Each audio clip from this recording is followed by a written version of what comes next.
আসসালামু আলাইকুম। সবাই কেমন আছেন? আশা করি সবাই ভালো আছেন। আলহামদুলিল্লাহ, আমিও ভালো আছি।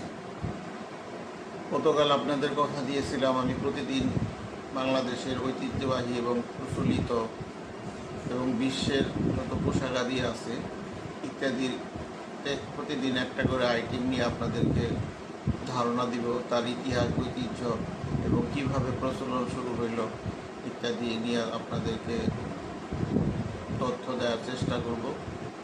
তো আজকে আমি বাঙালিদের অতি ব্যবহৃত, অতি পরিচিত একটি আইটেম নিয়ে আপনাদেরকে ধারণা দিব। সেটি হলো গামছা। গামছা নেই এরকম বাঙালি গৃহ খুঁজে পাওয়া খুব মুশকিল। এটা আসলে একটা অমসৃণ সুতি কাপড়ের তৈরি। গামছা সবচেয়ে বেশি ব্যবহৃত হয়ে থাকে বাংলাদেশ এবং পূর্ব ভারতের কিছু অংশে, বিশেষ করে পূর্ব ভারতের আসামে এটা সবচেয়ে বেশি ব্যবহৃত হয়ে থাকে। গামছা সাধারণত সেলাইবিহীন এক টুকরা কাপড়। আদিকালে যখন মানুষ পোশাকের ব্যবহার শুরু করে তখন থেকেই একটা অংশ তারা গা মোছনের জন্য ব্যবহার করত। সেই গা মোছনের কাপড়টাকেই পরবর্তীকালে গা এবং মুছা, এই দুটি বাংলা শব্দ থেকেই গামছা শব্দের উৎপত্তি। তো এটা সেলাইবিহীন হলেও ভারতের উড়িষ্যাতে ওরা সুন্দর করে সেলাই করে বিভিন্ন ডিজাইন করে এটা ব্যবহার করে। যাই হোক, গামছার ব্যবহারটা কোথা থেকে শুরু হলো, এটা কোথায় আবিষ্কার হলো? ইতিহাসবিদরা বলেন যে সর্বপ্রথম গামছার ব্যবহার শুরু হয় 1739 সালে এবং একজন ব্রিটিশ ইতিহাসবিদ এই হিস্ট্রি অফ আসাম গ্রন্থে উল্লেখ করছেন যে তখন ওই সময় একটা গামছা 6 আনা করে পাওয়া যেত। যা হোক, এই গামছার বহুবিধ ব্যবহার হয়ে থাকে।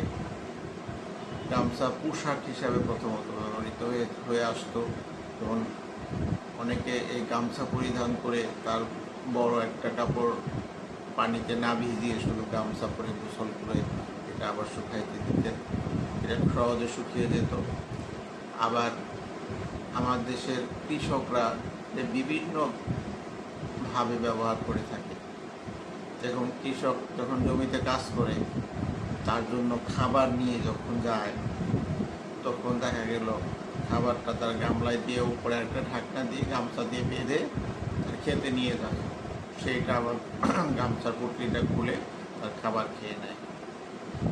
ইদানিংকালে গামছার আরও ব্যবহার আছে। হাত মুখ মোছা ছাড়াও গামছা বিভিন্ন স্টাইলে গামছার কাপড় দিয়ে আধুনিক কিছু পোশাক তৈরি করে বাঙালি মেয়েরা পরিধান করে থাকে।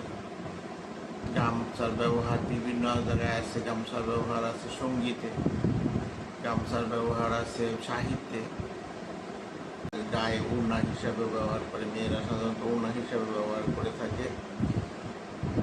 গামছা তৈরি হয় কোথায়, কারা তৈরি করে?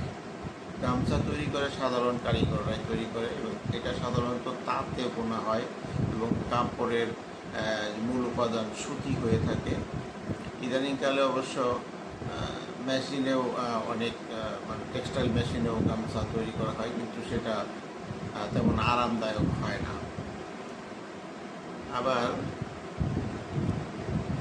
গামছা আমাদের যে ক্ষুদ্র নৃগোষ্ঠী আছে এরা আবার অতি যত্ন সহকারে বিভিন্ন স্টাইলে বিভিন্ন চেকের গামছা তৈরি করে থাকে। গামছা সবচেয়ে বেশি তৈরি হয় বাংলাদেশের সিরাজগঞ্জ এবং কুষ্টিয়ার কুমারখালীতে। তো ঠিক আছে ওকে গাইস।